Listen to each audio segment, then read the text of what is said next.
cierto, perdón, que fue mi atrevimiento.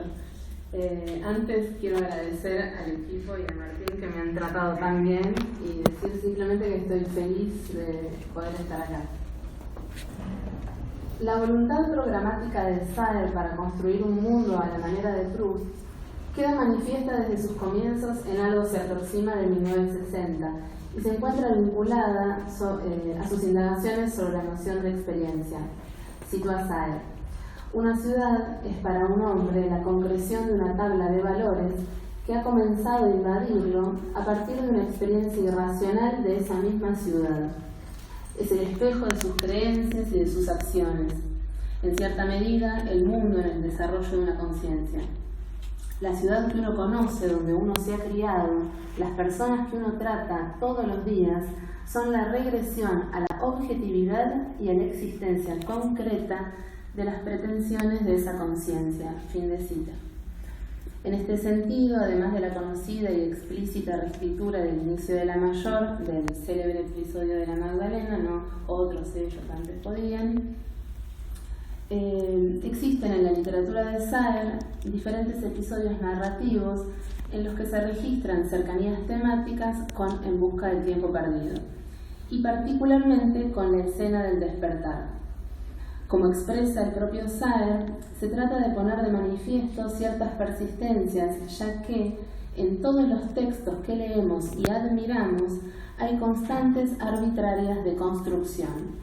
Esto lo dice Saer en una forma más real que la del mundo, en una entrevista hecha por Guillermo Saavedra. A su vez, en los comienzos escriturales, también se encuentra el primer despertar publicado por Saer. Explicita a Ricci en su texto La selva espesa del despertar, que verdaderamente me ha dado envidia que se te haya ocurrido esa idea antes que a mí. Siempre te envidié. Él dice, es muy linda: el primer despertar en la literatura de Juan José Saer se encuentra en la primera línea publicada alguna vez por el autor santafesino. En el cuento Las arañas, que aparece en la tercera edición del diario El Litoral, del 6 de agosto de 1958, la escena del despertar rutinario no solamente abre el relato, sino que éste se desarrolla íntegramente en ese espacio confuso del amanecer. Fin de cita.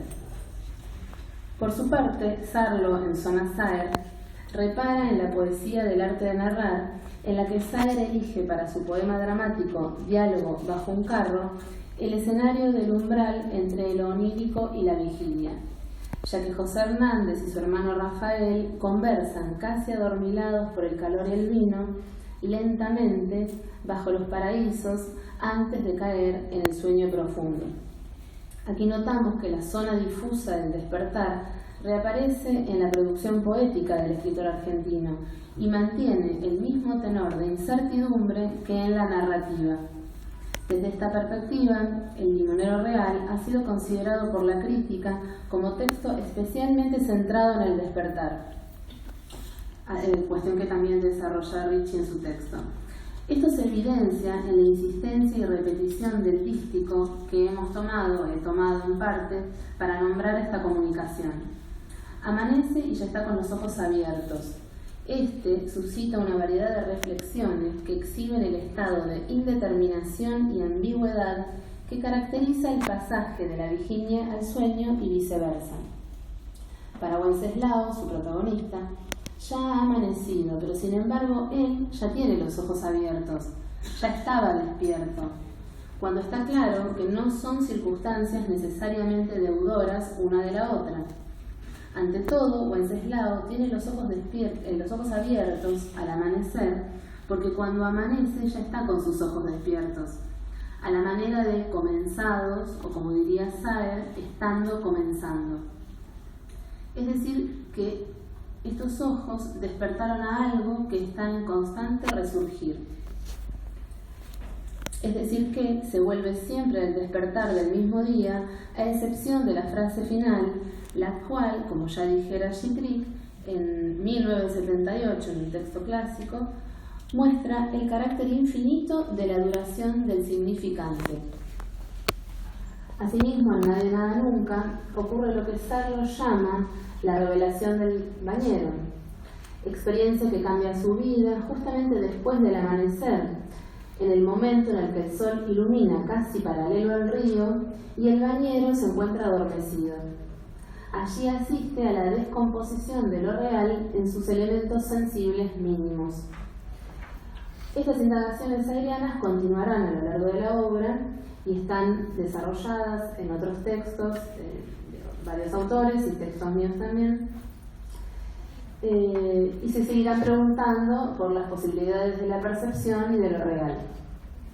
En la estela de Benjamin observamos que tanto en Saer como en Proust la experiencia del tiempo se revela como una suerte de constelación y el despertar como una experiencia de umbral, un estar entre la conciencia y la vigilia. Despertarse es el momento dialéctico por excelencia, es la manera de recobrarse.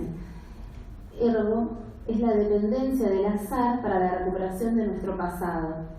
Y aquí se deja ver el aislamiento, tanto individual como colectivo, del sujeto y su incapacidad para construir experiencias. Ahora bien, se constata que en la novela proustiana la noción de experiencia estética queda condensada en la escena del despertar, y que para que la misma logre ser contada artísticamente, solo hace falta un artista traductor que devele, traduzca su propia experiencia a la obra, para que los otros y nosotros podamos encontrarlos y leernos en ella. Sobre algunos temas en Baudelaire, Para una imagen de Proust y en El narrador, Benjamin establece que tenemos una experiencia cuando podemos narrar, cuando podemos contar a través de una obra. La experiencia es la reconstrucción narrativa de lo vivido, y el relato es el que le otorga sentido a la vida. Asimismo, Proust encuentra en las singularidades del tiempo, del relato, las singularidades del tiempo de la vida, y a través suyo rescata el tiempo real. Entonces, la centralidad de la experiencia estética y su fragilidad inmanente, y la dependencia del azar, se prueba entonces la centralidad de la experiencia estética y su fragilidad inmanente, fugacidad y dependencia del azar. Por lo tanto, la cuestión de la muerte del arte también está ligada a la crisis de la experiencia, ya que lo que promueve la crisis en el arte es la fragilidad misma de la experiencia artística. En este sentido, la idea de la muerte del arte está presente en Proust, porque en la experiencia artística están supuestas tanto la muerte del arte como su resurrección. En ambas podemos percibir el carácter intermitente que contiene las dos opciones y el constante juego dialéctico entre olvido y memoria. Entonces, para Benjamin, En busca del tiempo perdido, es tanto un diagnóstico sobre la crisis de la experiencia como un intento para restituirla. Y esta posibilidad la otorga el que la vida entera se vuelque en el punto de fractura de la vida, dialéctico en grado máximo, es decir, en el despertar. O en palabras de Saer, y acá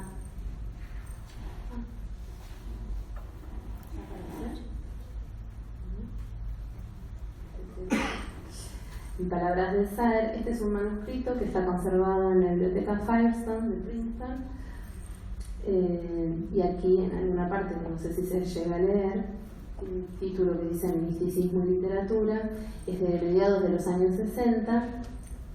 Bueno, cuando lo pude consultar, aquí pude leer que uno de los méritos de Proust, dice Saer, como escritor, es que frente al olvido lucha por devolver el pasado al presente. Ese es el mérito de Proust, y en eso consiste su salvación. Su infierno es al mismo tiempo su paraíso. Benjamin ha reparado entonces en el valor de mirar hacia atrás como proyección que apunte hacia un adelante, hacia un futuro que ilumine nuevos descubrimientos en donde el pasado pueda ser resucitado o redimido.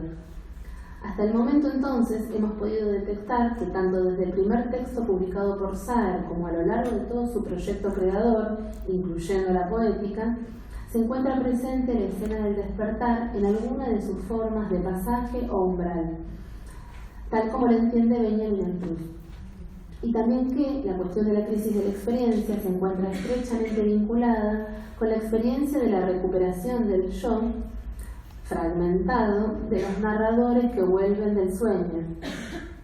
Ahora bien, resta indagar en el territorio de los manuscritos inéditos.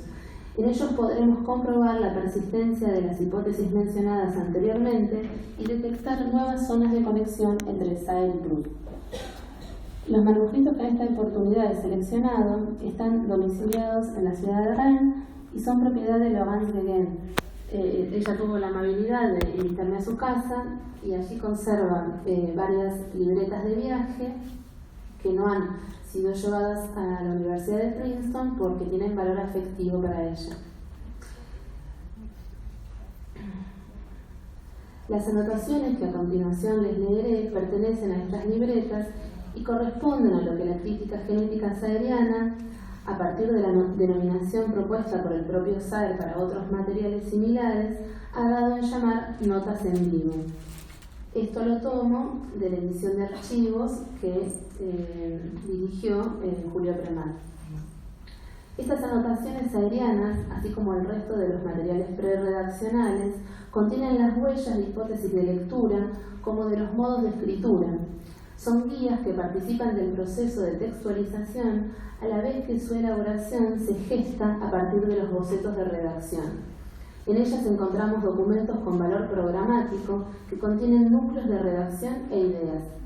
Es posible, por lo tanto, pensar en la idea de proceso permanente o, como decíamos más arriba, el mismo Saer, pensar en constantes arbitrarias de construcción. Sobre las notas en vivo, esto que les comentaba recién, de Glossa y el Entenado, de la edición de archivo, Premat propone, cito: la literatura viene de la realidad, viene de la percepción, viene de la experiencia que integra al sujeto en un mundo delimitado y preciso, pero viene también de los interrogantes que surgen como caja de resonancia en esa misma fuente. Que la relación entre experiencia y relato sea incierta no implica, por supuesto, que el relato no surja a su vez de esa experiencia. Implica un proceso en el que esos elementos se convierten en materiales de escritura. Son suscitadores de imaginario y, por lo tanto, engendradores de texto. Fin de cita. Leamos entonces las transcripciones del libreto. Esto es el manuscrito que está en Princeton y acá tenemos las libretas que están en la casa de Laurence. En este manuscrito dice lo siguiente: atmósfera matinal en el avión, temperatura agradable, sol tempranero. El ruido constante de los motores apaga las voces.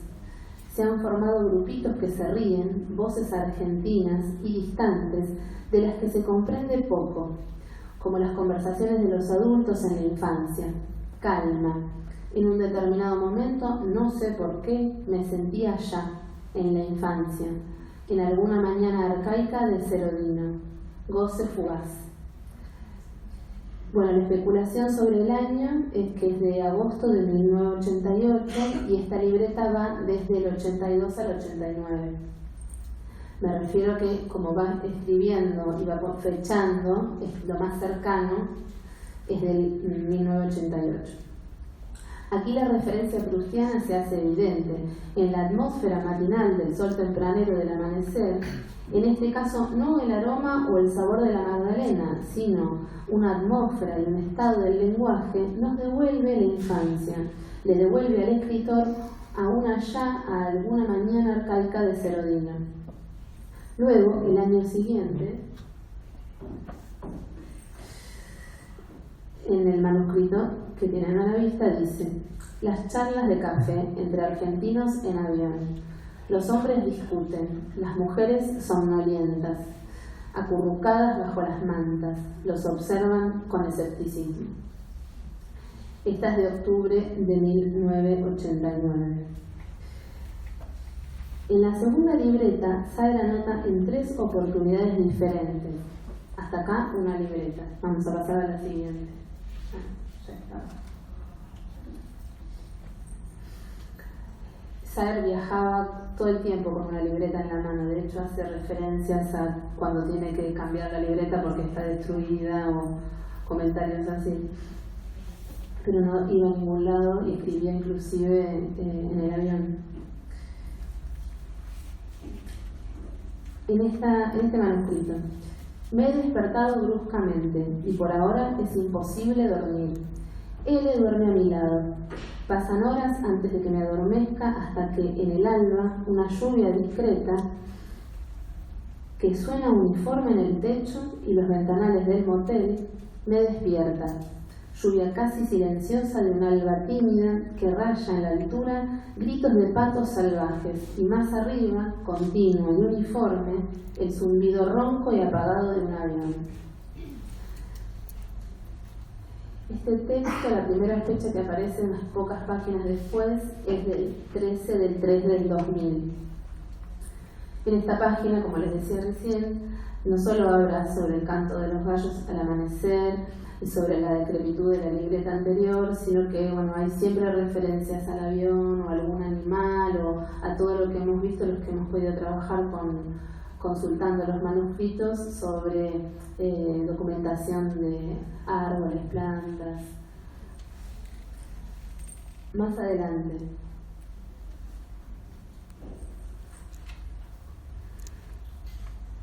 En un avión hacia la Argentina, 18 del 9 del 2002. Más que dormir, el somnífero permite delirar, lo cual hace que el tiempo pase un poco más rápido. Delirio, estado onírico sin la contribución cerebral del sueño. Y por último, es la parte que está allá abajo, que se desintegra y no hay más nada. Me despierto a las 4 lleno de angustia y palpitaciones. Lo atribuyo al alcohol, al cansancio, al cigarrillo. Pero después me acuerdo que antes de salir del restaurante me he tomado 2 cafés. El corazón golpea fuerte, todo el cuerpo puntos suspensivos. Se termina la página, no está más en la libreta. Probablemente del 2002. Podemos señalar entonces que la zona del despertar, anteriormente indagada tanto en los textos édicos como en los manuscritos conservados en Princeton y los publicados por Premat, conforman un núcleo temático fundamental en la obra de Saer. Este mantiene su constante conexión con Proust y se extiende hacia las anotaciones en vivo plasmadas en las libretas de viaje. Para enumerar solo algunas de las cuestiones que se disparan a partir de estas transcripciones, diré que en las notas en vivo de los 2 cuadernos de viaje se observan comentarios, indagaciones y borradores sobre el despertar en cuanto a 1.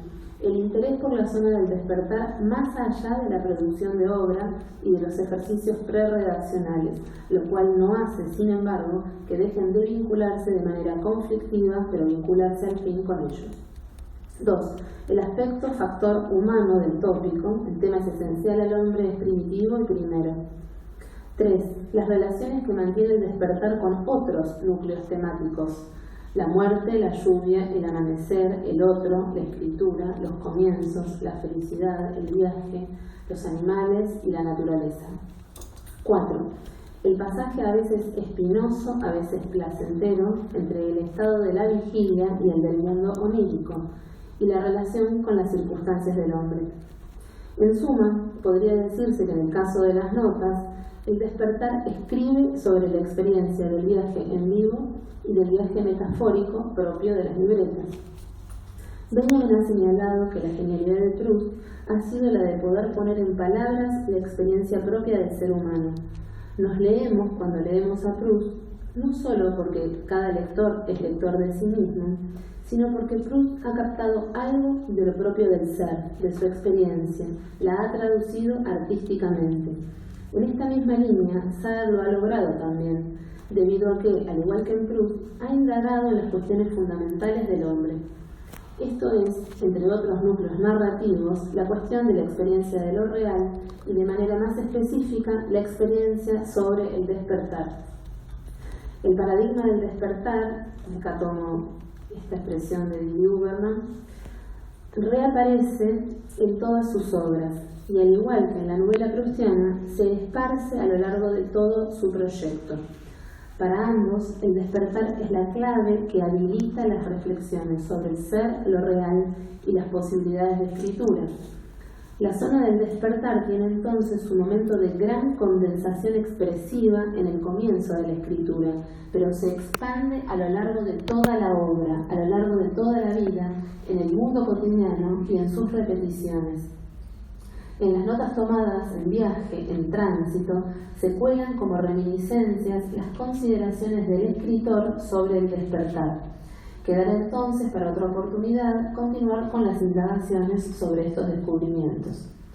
Para concluir, quiero señalar, como comienzo de este futuro a venir, que además de la fuerte presencia del despertar, pueden observarse tanto en las citas leídas como en el resto de las libretas otra constante arbitraria, constructiva, presente en las anotaciones. Esta es la figura del avión. En ellas, el avión también funciona como umbral constante entre estados, pasaje permanente entre mundos, vigilia y sueño. Y así como Genet usa la metáfora edilicia del umbral para explicar los paratextos, tomaré prestada su metáfora para transformarla en una espacial del no lugar, o quizás mejor aún, en metáfora móvil, umbral en movimiento, que bien refiere al avión como umbral en viaje, fiel representación de la confusión que siente el ser en vuelo cuando cruza un continente, cambia su uso horario o duerme a contrapelo.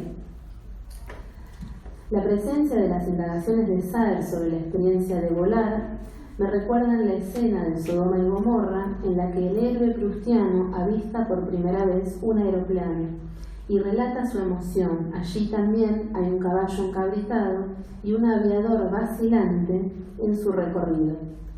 Cito a Proust. Pero el aviador pareció vacilar sobre su camino. Yo sentía que tenía abiertas ante mí, si la costumbre no me hubiera apresado, todas las rutas del espacio de la vida. Siguió más lejos, planeó unos momentos sobre el mar y después, decidiéndose súbitamente, como si se diera a una atracción inversa a la de la gravedad, como si volviera a su patria, con un ligero movimiento de sus alas de oro, picó derecho hacia el cielo. Fin de cita. El interés de Saer por recuperar la experiencia del vuelo reaparece a lo largo de las 3 libretas consultadas, como si más allá de la sugerente figura del avión, estuviera buscando con perdurable obstinación señalar núcleos temáticos de percepción inagotable en su literatura. La incesancia de la que hablaba Gittrick, no sólo del sentido, sino de la consistencia misma del lenguaje, y el perdurable asombro que fuera mencionado por Gramulio, resuenan involuntariamente y persisten en nosotros cada vez que amanecemos a las inagotables lecturas de Saer. Gracias.